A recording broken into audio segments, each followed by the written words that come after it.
యెహోవా కొరకు ఎదురుచూచువారు నూతన బలము పొందెదరు. సహోదరి, సహోదరుడా, నీ భవిష్యత్తు పట్ల, ఉద్యోగం పట్ల, వివాహం పట్ల, పరిచర్య పట్ల, వ్యాపారం పట్ల, విదేశీ ప్రయాణం పట్ల, నీవు చేసే పని పట్ల, నీవు కలిగి ఉన్న కుటుంబం పట్ల దేవునికి నిర్దిష్టమైన ప్రణాళిక, చిత్తము, ఉన్నత ఉద్దేశాలు ఉన్నవి. ఆ చిత్తము వెనుక ఆయనకంటూ ఒక సమయం ఉన్నది. ఆయన చిత్త ప్రకారము ఆయన సమయము వచ్చేంత వరకు మనం విశ్వాసముతో, ఓర్పుతో, మౌనంగానే ఎదురు చూడాలి తప్ప మన చేతుల్లోనికి తీసుకుని మొగ్గను పువ్వుగా మార్చే ప్రయత్నము చేయకూడదు.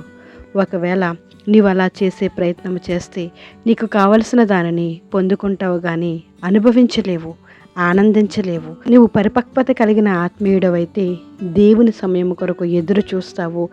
ఆ విధంగా ఎదురు చూసినప్పుడు దేవుని చిత్త ప్రకారమైన సమయము ఆసన్నమైనప్పుడు నీవు పువ్వు వలె వికసిస్తావు. అంతేకాదు, వికసిస్తూ సువాసన అనే ఆశీర్వాదాన్ని వెదజల్లుతూ నీ చుట్టూ ఉన్న వారికి ఆశీర్వాదకరంగా, సంతోషకారకుడుగా మారతావు.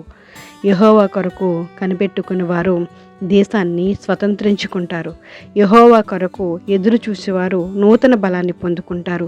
యెహోవా కొరకు ఎదురు చూచేవారు పక్షిరాజు వలె ఉన్నత స్థానాల్లో ఎగురుతారు. నువ్వు నూతన బలం పొందుకోవాలన్నా, ఉన్నత స్థితికి పక్షిరాజు వలె ఎగరాలన్నా, అలసిపోకుండా ముందుకు సాగాలన్నా, వాగ్దానాన్ని స్వతంత్రించుకోవాలన్నా, దేవుని సహాయాన్ని పొందుకోవాలన్నా దేవుడే తగిన కాలమున మనల్ని హెచ్చిస్తాడనే విషయాన్ని నువ్వు గమనించాలి. నీ జీవితాన్ని ఆయన చిత్తానికి అప్పగించేవాడిలా ఉండాలి.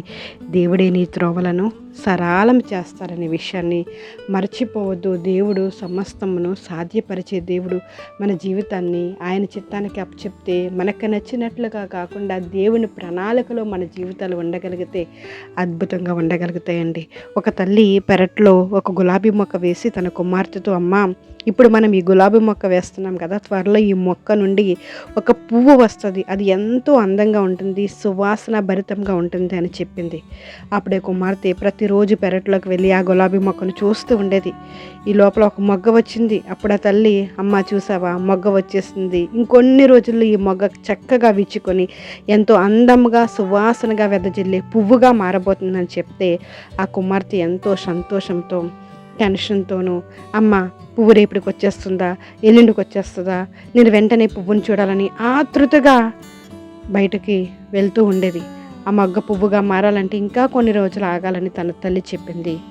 ఇంకా 3-4 రోజుల్లో ఆ మొగ్గ విచ్చుకోపోతుండగా ఆ పాప టెన్షన్ తట్టుకోలేక తన మమ్మీ పనిలో బిజీగా ఉండడం గమనించి తాను గార్డెన్లోకి వెళ్ళి విచ్చుకోవడానికి సిద్ధంగా ఉన్న ఆ మొగ్గను రెమ్మలన్నిటినీ తన చేతులతో విప్పేసింది.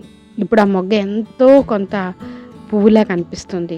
కావున ఆ పాప, అదిగో పువ్వు వచ్చేసింది, దీనికోసం నేనెందుకు ఇంకా 3-4 రోజులు ఎదురు చూడాలి అని గబగబా ఆ పువ్వును కోసేసి తన తల్లి దగ్గరికి తీసుకువెళ్ళి, మమ్మీ, ఇదిగో పువ్వు, నువ్వు 3-4 రోజులు ఆగాలని చెప్పావు, కానీ అన్ని రోజులు ఆగాల్సిన అవసరం లేకుండానే నేనే ఆ మొగ్గను పువ్వుగా మార్చేశాను అని ఎంతో సంతోషంగా మురిసిపోతూ చెప్పింది. అప్పుడు ఆ తల్లి, అమ్మ, నువ్వు తొందరపడి మొగ్గ యొక్క రెక్కలు విప్పి పువ్వుగా మార్చేసావు, కానీ గులాబీ యొక్క ప్రత్యేకత కేవలము కంటికి కనిపించే అందంలోనే కాదు, అది ఇచ్చేటువంటి సువాసన మీద కూడా ఆధారపడి ఉంటుంది. నీవు కంటికి కనిపించే రెమ్మలను నీ చేతితో విరిచేసావు, కానీ ఇప్పుడు ఒక్కసారి వాసన చూడు అనగానే ఆ పాప వాసన చూడగా సువాసన రావడానికి బదులుగా పసర వాసన వస్తుంది.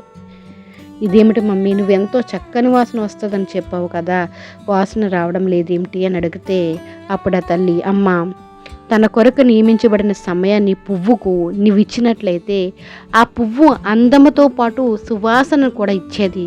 ఆ సమయాన్ని నీవు ఇవ్వకుండా తొందరపడి నీ చేతులతో తీసుకున్నావు గనక చక్కగా పుష్పించాల్సిన పువ్వు అటు అందాన్ని ఇటు సువాసనను కూడా పోగొట్టుకుంది.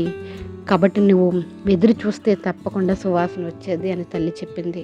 ఇప్పుడు ఆ బిడ్డ తను చేసిన తప్పును తెలుసుకుంది. అలాగే నువ్వు దేవుడు చేతిలో వాడబడాలంటే, దేవుడి యొక్క శక్తిని పొందుకోవాలంటే, నీ జీవితాన్ని దేవుడికి అప్పచెప్పి సహనముతో, ఓపికతో ఎదురు చూడగలిగితే దేవుడు తప్పకుండా నీ జీవితాన్ని, నీ ఆత్మీయ జీవితాన్ని పరిపక్వతలోకి తీసుకొస్తాడు.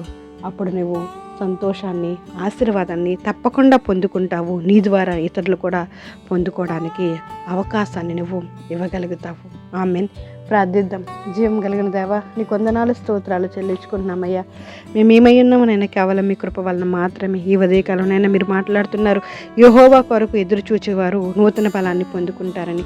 మేము ఎదురు చూసే ఓపిక సహనాన్ని కలిగి ఉండే కృప మీరు అనుగ్రహించండి. ఈ ఉదయకాలం ప్రార్థనలు ఏకీభవిస్తున్న ప్రతి ఒక్కరిని మీరే జ్ఞాపకం చేసుకునే వారికి కావలసిన కాపుదల కృప, ఆరోగ్యం, ఆయుష్, సమాధానాన్ని అనుగ్రహించండి. చిన్న బిడ్డ మొదలుకొని వృద్ధుల వరకునైనా మీరు జ్ఞాపకం చేసుకోండి. ఈరోజు ప్రయాణాలు చేస్తున్న ప్రతి ప్రయాణాన్ని జ్ఞాపకం చేసుకోండి. నీ రాకపోకలు యెహోవా నిన్ను కాపాడిననే వాగ్దానం నెరవేర్చండి అయ్యా. ఈరోజు పుట్టినరోజులు, పెళ్లి రోజులు జరిపించుకుంటున్న బిడ్డలు జ్ఞాపకం చేసుకోండి. బలహీనలను బలపరచండి, స్వస్థపరచండి, మీ కృపాన్ని గ్రహించండి. ఎవరైతేనైనా మీ కొరకు ఎదురు చూస్తున్నారో వారి పట్ల అద్భుతమైన కార్యాలు జరిగించండి. నిజంగా మొరపెడుతున్న వారి పట్ల మీ కృపాన్ని గ్రహిస్తారని, సమస్తకంత మహిమ ప్రభావాలు మీరు పొందుకుంటారని ప్రభువుని యేసు నామములో అడిగి వేడుకుంటున్నాం మా పరమ తండ్రి. Amen. Praise the Lord. God bless you all.